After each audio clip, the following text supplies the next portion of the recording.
Hello there, ladies and Japanese guitar lovers, because we do have in fact a Japanese guitar for you to have a look at right now. It's a Charvel Spectrum. So this is the second Spectrum that I've had. I had another one about a year ago in Desert Crackle, but this one comes in sea green. And to have one Charvel Spectrum rather. I say Jackson because Jackson and Charvel are very much linked to the hip.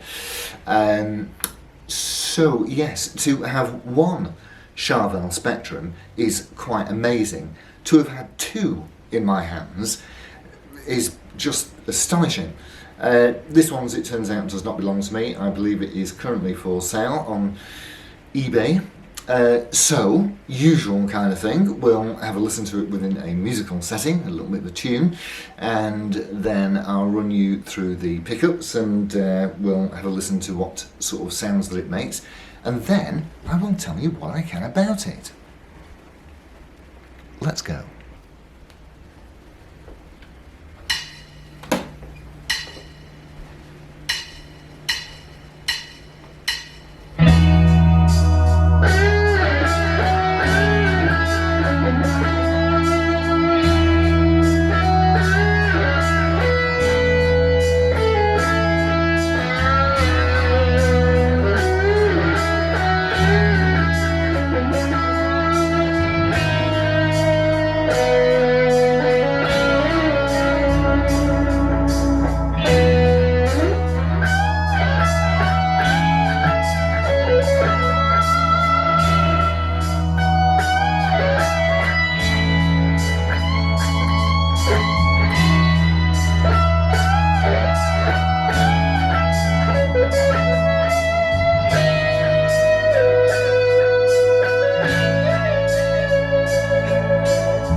Okay, so a quick run through the pickups, and we're going to go from south to north. We're going to go from this one to this one, and the positions in between, using, of course, let me drop you down a little bit, using, as you can see, a standard Stratocaster style 5-blade switch.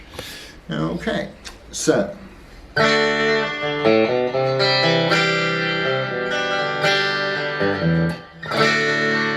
that's position 1 of the bridge pickup.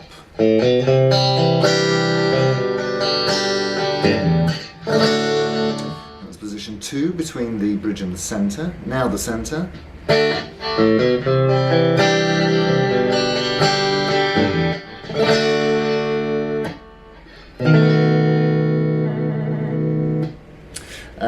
Now the position 4 between the centre and the neck.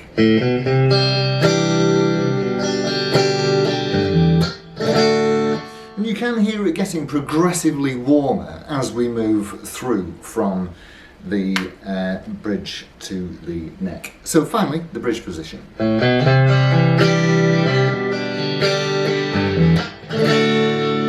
don't forget, I'm only using a little Black Star bedroom, what is basically a bedroom amp. Imagine what that's going to sound like through your Marshall stack, or whatever your weapon of choice is. Now the other thing that I want to show you is the treble boost circuit, which is probably best demonstrated whilst we're actually in quiet status. So, you can hear that clearly and instantly. I think it adds somewhere between a 5 and 8 decibel boost. There's a possibility that you can, it's operated with a little square battery, a DC 9-volt battery, and you can probably get inside I think there's a rheostat in there that you can twiddle so that you can probably up that boost. But it's so handy for if you just want to do a quick little lead break without bothering with stomping on a pedal, just a little flick here and there, and you just click that little toggle switch and off you go with a bit of extra oomph. Right, so what we're doing is go right. Okay, so let me tell you what I can about it. And let's not forget its famous party trick.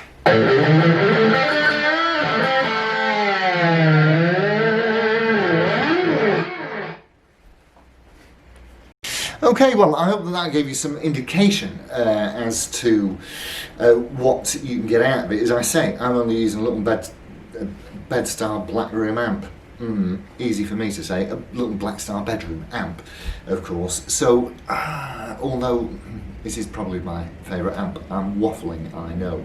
So, what have we got? I think that the body is going to be either basswood or alder, depending upon what they had at the time. The neck certainly is maple, and you can see that it has a scarf joint here, which is like pretty much in your Ibanez territory.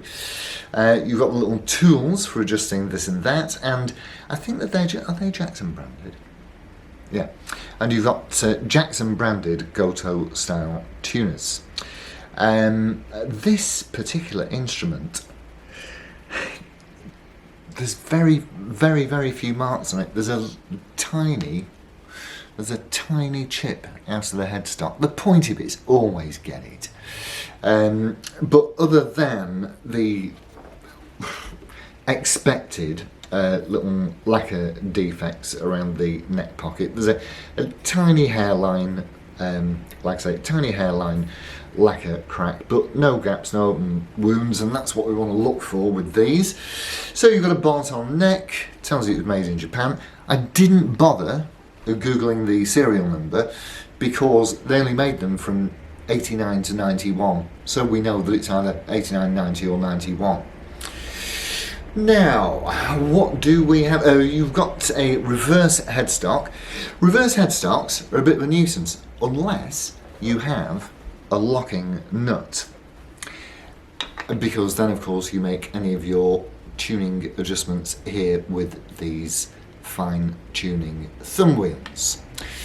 So we've got 22 jumbo frets and a rosewood fingerboard, and although the pickups do look for all the world like single coils, they are in fact stacked humbuckers, and they are incredibly powerful. There's an awful lot of bite and shout to these. So down here, of course, we've got one tone, one volume. You've got this little toggle switch here for the treble boost circuit, and a 5-position blade switch. At the wobbly end, we've got a licensed goodness grief. So yes, a licensed Floyd Rose style floating bridge tremolo system, and that is pretty much it for specs and things that it does. Now, what I will tell you is that if you are in the market for one of these, not one of these particularly, but one of these old 90s hair metal style guitars with the old Floyd Rose bridge there. Few things to check for. So, in an ideal world, as the bridge is here, you'll want to see it sitting absolutely straight. If it isn't, it's not a deal breaker. If it's either cranked up or dunked down, it just means it's not been set up very well. So you can always take a chance and take it to somebody who knows what they're doing with these, because they can be a bit tricky just to get them exactly right. Bit of a faff. Yeah, just make sure it works. Make sure that all the pickups work. Make sure that your little active circuit is fully operational.